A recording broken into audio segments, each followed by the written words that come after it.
It is for anyone Steady who spaghetti. for anyone who's watched these fresh takes and knows anything about me, one of my many dreams and aspirations in life is to have a daughter. So I did not handle the middle chunk of this episode well at all. There was a little bit of a minute that I took and composed myself before I got back onto this camera.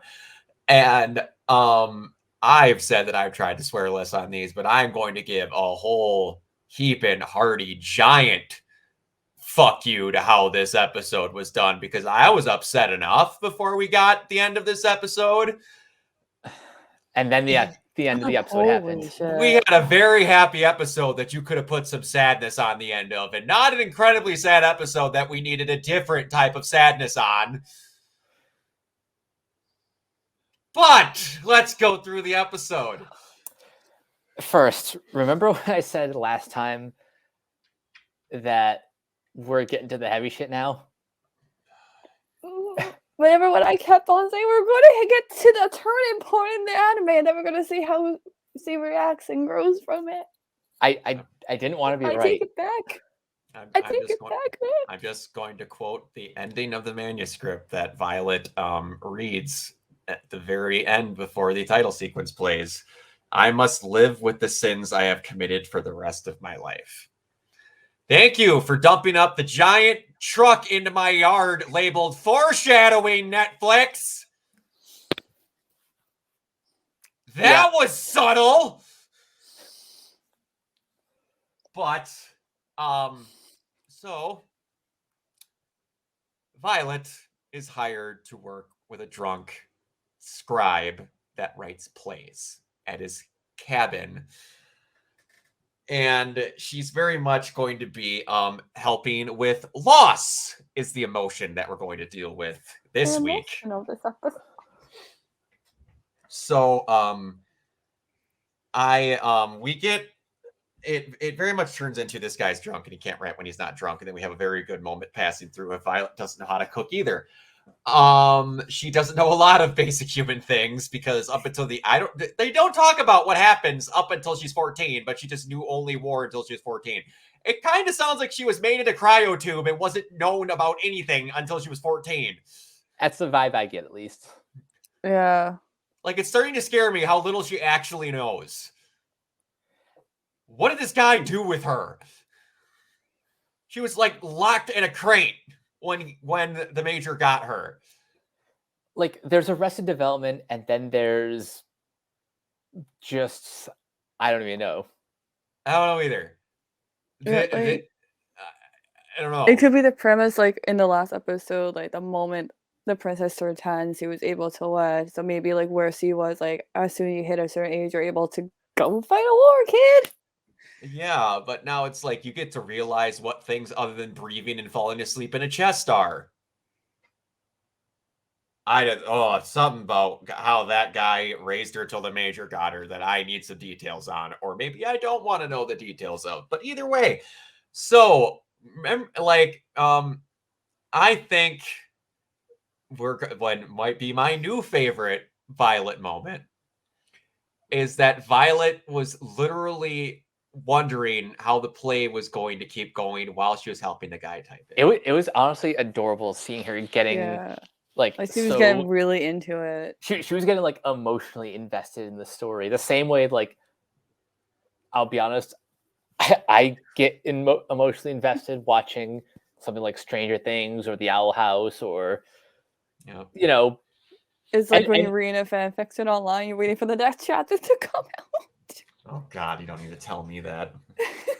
Oh, writing the same fan fiction for freaking 3 years and now it's on hiatus. But yeah, just the entire, like, you could not find a more selfless, because she doesn't know how to care about herself, selfless individual than Violet. And unintentionally selfless. Yeah, she's like the purest version of like empathy and selflessness, because I mean, when you're a soldier, you're literally not fighting for yourself. You're fighting for the nation, You're fighting for a cause. flag, so you're Mhm. fighting for a mass amount of people. Yeah.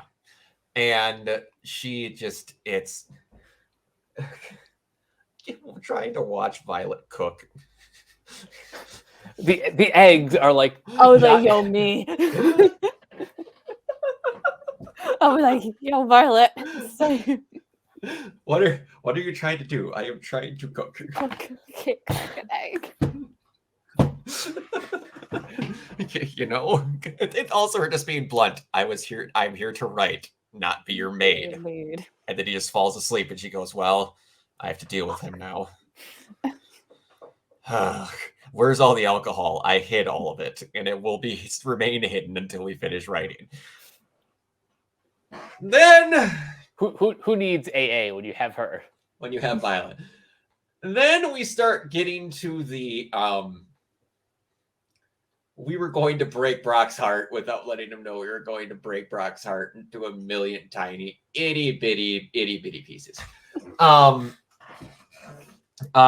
So we start getting in like that he's clearly talking about this little girl named Olive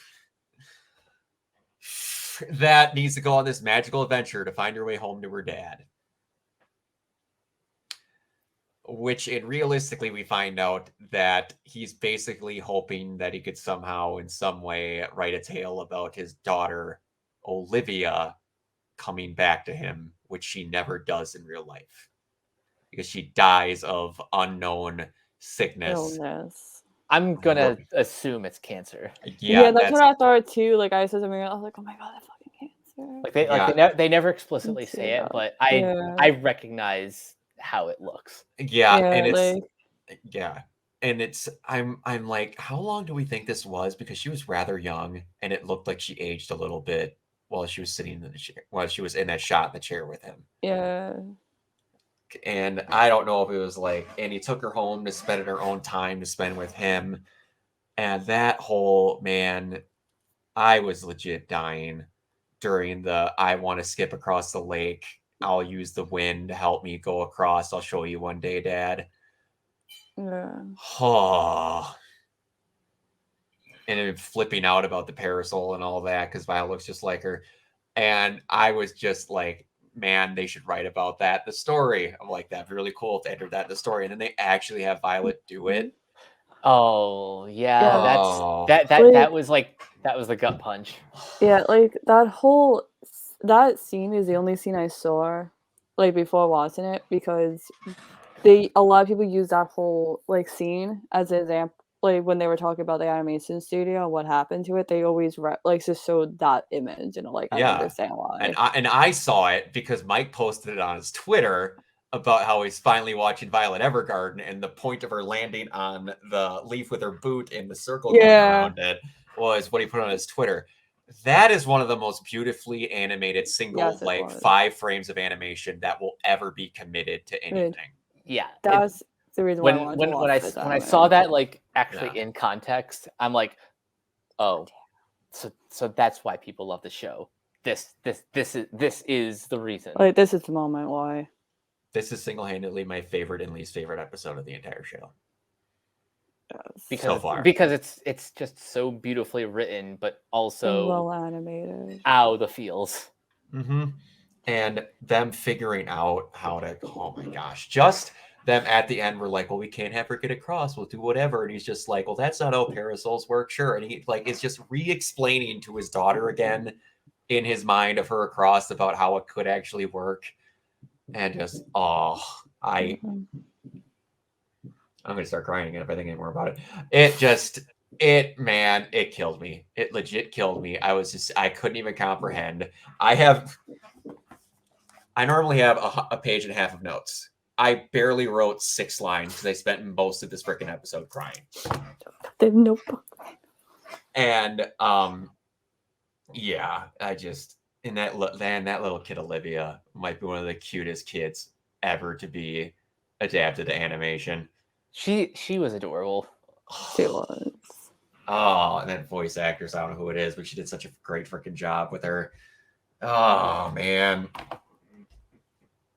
It's This episode has so much to talk about, but so little to talk about at the same time, so it's hard.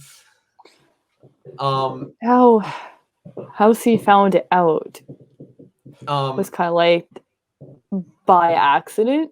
Yeah, he kind of wrenched She it out of her. I I think should say.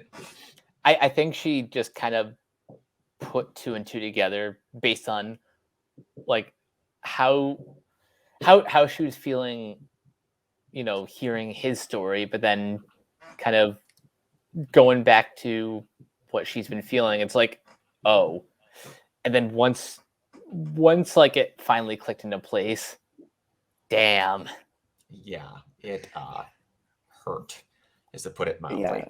And then, like, again, every person that she crosses path with are literally just different people at the end of it.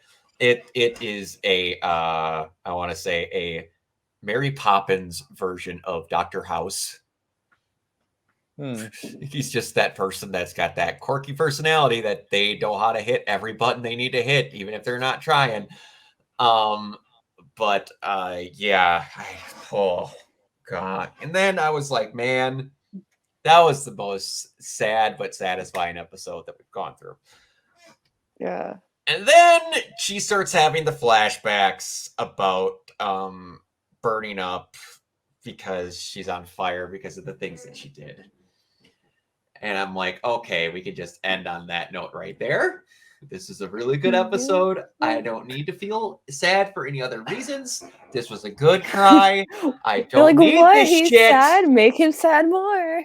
I don't need it. And we just we get back, and it's just she has a great moment where she meets the people from the Evergarden house. She's like, I'm so sorry I was mean and all this. She's just like, yeah, it's just like hopefully all that could go, and then like we knowing that he's resting in peace, and just like, and then they're like, wait, you don't what?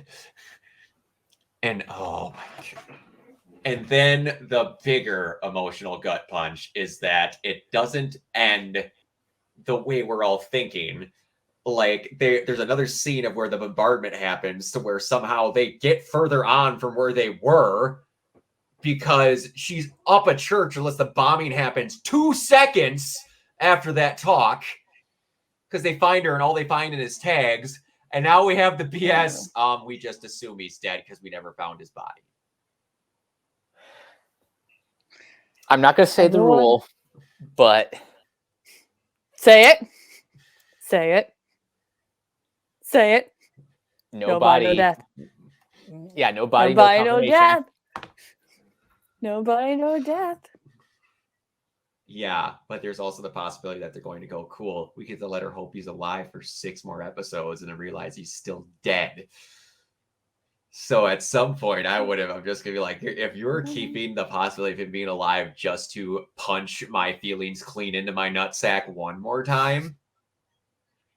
I really hope that's the case now.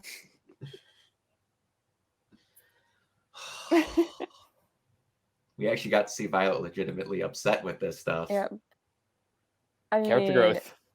And if we get another, it's been 1.5 years since she started at the company, so we don't need to talk about this again. Yeah, well, if you think about it, it's been about 1.5 years. Like, he found out 1.5 years later that, like, he could be possibly dead.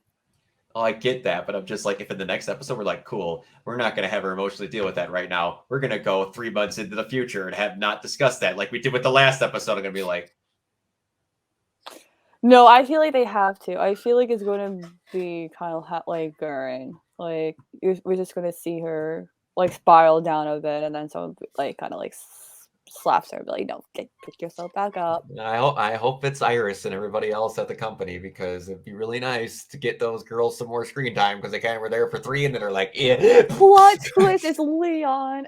Okay, I would lose my shit if Leon came back and was like, I heard you were upset. He was like, yo, I heard that guy. I heard you were saying spaghetti. We just scoot on into your DMs real quick. No. Leon's a good, classy man, and he wouldn't do that. But yeah, I'm not ready to see Violet emotionally disposed. Now that she's figuring out what emotions are and she can feel them, I'm not ready for that. Me either. But I don't have a say in that matter, so we're just gonna go on to the next episode, and then it'll be a giant cliffhanger for another week. Mike, go ahead. All right, you can find me on Twitter at Captain K42. You can check out my quick thoughts on letterboxd.com/CoachK42. And you can find me in all the various Facebook groups just at my name.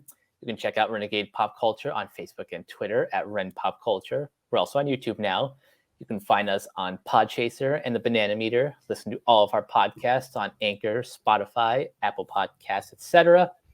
And last but not least, everything can be found at renegadepopculture.com. Need an escape? So do we. Yes, I do.